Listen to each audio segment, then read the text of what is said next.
बिना बदले बिना डरे, जज्बा सच का लिए, सच दिखाते हैं। मैं डॉक्टर सचिन जैन, सचिन त्यागी जी, आपका हॉस्पिटल का नाम और बता दीजिए। हंस हेल्थ केयर सेंटर। अभी आपका कुछ दिनों से विवाद चल रहा है ताकि उन्हें वकील साहब बेहतर से, जिन्होंने आज स्वास्थ्य प्रेस सेवा कॉन्फ्रेंस के के लिए लिए और आपके दूर बारे में दराज काफी के गंभीर शहरों आरोप का लगाए रुख हैं। ना करना उसके बारे में आप पड़े। थोड़ा स्थानीय लोगों का कहना है कि सर, सबसे पहले तो मैं ये कहूँगा, आदरणीय आप वकील में साहब, यह एक आधुनिक पुत्र है वो मेरा भाई था, और बीमारी किसी को नहीं छोड़ती है। एक गंभीर बीमारी की वजह से आदरणीय वकील साहब विजेंद्र जी के पुत्र का निधन हुआ है, जो कि हेपेटाइटिस ए वायरस था। और मेरी सारी संवेदनाएं उनके साथ है, और हमेशा हैं, और पहले भी थी, और आज भी, और आगे भी रहेगी। जैसे कि आपकी डिग्री को लेकर उन्होंने एक आरोप लगाया है कि आपका जो लिखा हुआ है वो एमडी लिखा हुआ है, और आपको जो पुष्टि करी है वहाँ कोर्ट ने वो बीयूएमएस के लिए करी है, उसके बारे में बताइए। सर, मेरी डिग्री बीएमएस है, और मैं अपने संस्था का मैनेजिंग डायरेक्टर हूँ। मैं ये स्पष्ट रूप से आपको प्रूफ भी करके दिखा सकता हूँ, मेरे पास सारे साक्ष्य हैं जो मैं बता सकता हूँ। मेरी डिग्री कोई गलत नहीं है, मैं आज से नहीं, मेरे चैम्बर में भी और मेरे हर जगह यही लिखा हूँ। नहीं, जो वकील साहब दिखा रहे हैं कागज़ पे लिखा हुआ है आपके हॉस्पिटल का नाम, हाँ, तो आपका नाम, आपको इसमें डिग्री एमडी दिखाई दे रही है। सर, एमडी का मतलब मैनेजिंग डायरेक्टर है।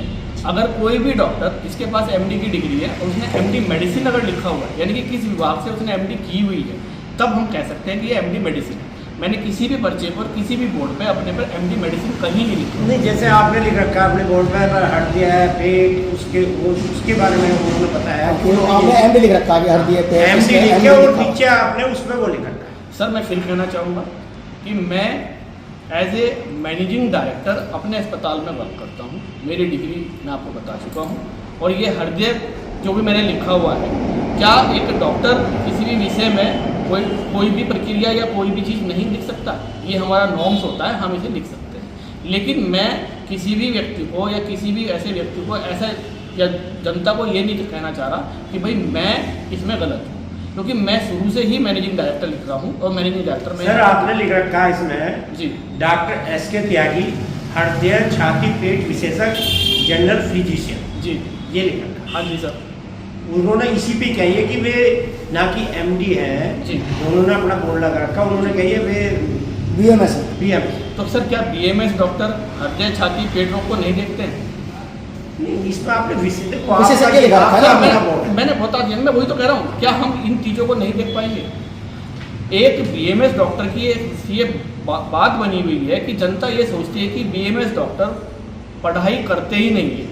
5.5 साल का कोर्स होता है ये। इस 5.5 साल के कोर्स में anatomy, physiology, gynaecology, surgery, medicine सब पढ़ाया जाता है, हर चीज़ पढ़ाया जाता है। जैसे विशेषज्ञ के एमबीबीएस के कुछ और क्राइटेरिया होते हैं, बीएमएस के कम क्राइटेरिया होते हैं। हाँ। तो अगर उससे देखा जाए तो बीएमएस के क्राइटेरिया कम होते हैं। नहीं, बीएमएस नहीं, बीएमएस की बात। बीएमएस हमारे क्राइटेरिया नहीं सर, हमारे विभाग में एमडी भी होती है, हमारे विभाग में एमएस भी होती है, और अब नया हमारा विभाग है उसमें डीएम भी होता है हमारे यहाँ।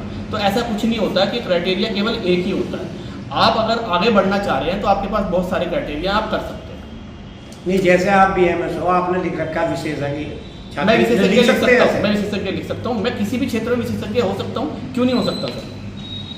चलिए, एक बात और कही गई है कि जब उनका बेटा यहाँ पर आया था प्रथम उपचार में, जो आपने उन्हें एस्टेरॉइड लगाए हैं जिस वजह से उनकी मृत्यु हुई। तो सर, ये इस चीज़ का जो भी इस चीज़ का आकलन है वो मैं भी नहीं कर सकता, आप भी नहीं कर सकते, वो सीएमओ साहब कर सकते हैं। मेरे पास वो रिपोर्ट है जिसमें सीएमओ साहब ने स्पष्ट ये कहा है कि पेशेंट की मृत्यु का कारण हेपेटाइटिस ए वायरस था, ना कि किसी दवाई की ओवरडोज या कोई स्टेरॉइड। वो साफ साफ इसमें मेरे पास लिखा हुआ है, आप कहें तो मैं दिखा सकता हूँ। रिपोर्ट है, इसमें ये स्पष्ट रूप से लिखा हुआ है, मैं आपको पढ़ के भी सुना देता हूँ।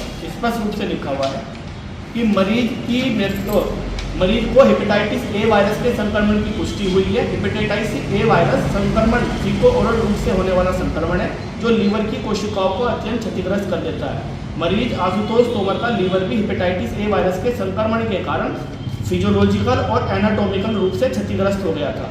मरीज के लीवर का क्षतिग्रस्त होना हेपेटाइटिस ए वायरस के संक्रमण के कारण संभव था, ना कि किसी दवाई की एंटीबायोटिक या स्टेरॉइड दवा की ओवरडोज के कारण। ये स्पष्ट रूप से इसमें लिखित है। जी सर। आरोप हो रहे हैं, एक आरोप ये है कि क्या आपने ही महीने में, बल्कि 1.5 महीने में कहूँगा, 1.5 महीने में मैं विभाग द्वारा, प्रशासन विभाग द्वारा मेरी 6 जांचें हो चुकी हैं। जिसमें SDM महोदय, जिसमें तहसीलदार साहब, CMO साहब, डिस्ट्रिक्ट आयुर्वेदिक ऑफिसर, ये सब मेरे पास आ गए। अभी हाल 15 दिन पहले लगभग 12 व्यक्ति मेरे क्लिनिक में आए पुलिस के साथ, जिसमें तहसीलदार साहब मोदीनगर वो भी मौजूद थे। और इस तरह से मेरे ऊपर रेड कराया जैसे मैं कोई आतंकवादी हूँ। मतलब मैं एक डॉक्टर ना होकर अब तो मुझे ऐसा लग रहा है कि मैं एक आतंकवादी हो गया हूँ और मुझे किसी भी तरह इस मुरादनगर क्षेत्र से भगाया जाए। उनका, क्योंकि वो ऐसे पद पे बैठे हुए हैं वकील साहब, वहाँ उनकी प्रशासन में पहुँच बहुत अच्छी है, वो मेरी किसी भी चीज़ को नहीं चलने दे रहे। अधिकारी आते हैं मेरे पास, रिपोर्ट बनती है और सारी रिपोर्ट साहब ठीक होती हैं, फिर भी दोबारा से हर 15 दिन में मेरी जाँचें होती हैं, हर 15 दिन में मेरी जाँचें होती हैं। मुझे नहीं लग रहा मैंने ऐसा क्या कर दिया। मेरा जो फ़र्ज़ था, मैंने उनको टाइम दिया कि 11 दिन बाद मरीज़ की मृत्यु हुई है। सर, अगर मेरी दवाइयों में कोई प्रॉब्लम होती या कुछ भी ऐसा होता तो मरीज़ इतना समय नहीं ले पाता। 11 दिन बाद मरीज़ की मृत्यु हो रही है तो उसमें भी मेरी क्या उसमें गलती है। मैंने समय से उनको भेजा कि आप समय से जाइए और उनको ट्रीटमेंट कराइए समय से, लेकिन फिर भी मेरी जांच पे जांच, कभी कोई अधिकारी आ रहा, कभी कोई अधिकारी आ रहा। मैं तंग आ चुका हूँ जी, बिल्कुल परेशान हो चुका हूँ कि इस समय वकील साहब ये चाह रहे हैं कि या तो मैं आत्महत्या कर लूँ या मुरादनगर छोड़ के चला जाऊँ, पर 2 ही ऑप्शन मेरे पास बच रहे हैं। अगर आत्महत्या करने से वकील साहब को लग रहा है कि शांति मिलेगी तो हिम्मत रखो, ऐसे थोड़ी दिखे जो तुम दोषी नहीं हो तो शासन सब तुम्हारे प्रशासन से क्या चाहेंगे? मेरी निष्पक्ष जांच करा दो, मैं बिल्कुल तैयार हूँ, मैं गलत नहीं हूँ बिल्कुल। मैं उस आदमी को 5 साल से जानता हूँ वकील साहब, और उन्होंने जानबूझ के मेरे साथ ऐसा करा है। और मैं चाहता हूँ कि एक बार मेरे साथ वकील साहब मिले तो सही, मेरी क्या गलती है मुझे बताएं तो सही। मैंने समय से उन्हें भेजा, उन्हें टाइम दिया, मैंने 11 दिन का टाइम दिया है। मैंने कोई ये थोड़ी कर दिया कि पेशेंट को टाइम ही नहीं मिला हो। क्या किसी व्यक्ति को समय से भेजना में अपराध है एक डॉक्टर का? अगर वो कोई व्यक्ति किसी पेशेंट को टाइम से भेज रहा है तो क्या वो अपराध है?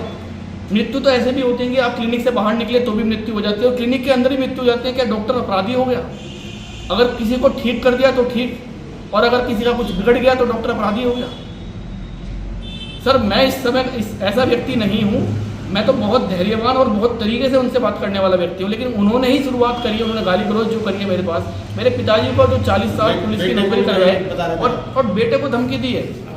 हमारे एक डॉक्टर का संघ, जिसमें कि डॉक्टर राजपाल तोमर, ये सारे मिलके डॉक्टर वकील साहब से मिलने गए, तो वकील साहब ने उनसे कहा है कि उनके बेटे को मेरे पास भेज दो, उसको मैं गोली मारूंगा, 1 करोड़ रुपया डॉक्टर को दे दूंगा और जब मुझे शांति मिलेगी। तो सर, इस तरह की वार्तालाप उनके द्वारा हो रही है। मैं क्या करूं सर? मुझे बताइए, आप लोग भी बताइए कि मैं क्या करूं। मेरे लिए क्या ऑप्शन है? यही 2 ऑप्शन बचते हैं, या तो आत्महत्या करूं या मुरादनगर छोड़ कर चले जाऊं, और तो मेरे पास कोई ऑप्शन नहीं बचता। तो सर, मेरा निवेदन आप लोगों से यही है कि कृपया इसकी निष्पक्ष जाँच करा दीजिए आप। मुझे कोई ऐतराज़ नहीं है, मैं अपने पद पर बिल्कुल ठीक हूँ, मैंने कोई गलती नहीं करी है, मैंने समय दिया डॉक्टर वकील साहब को हर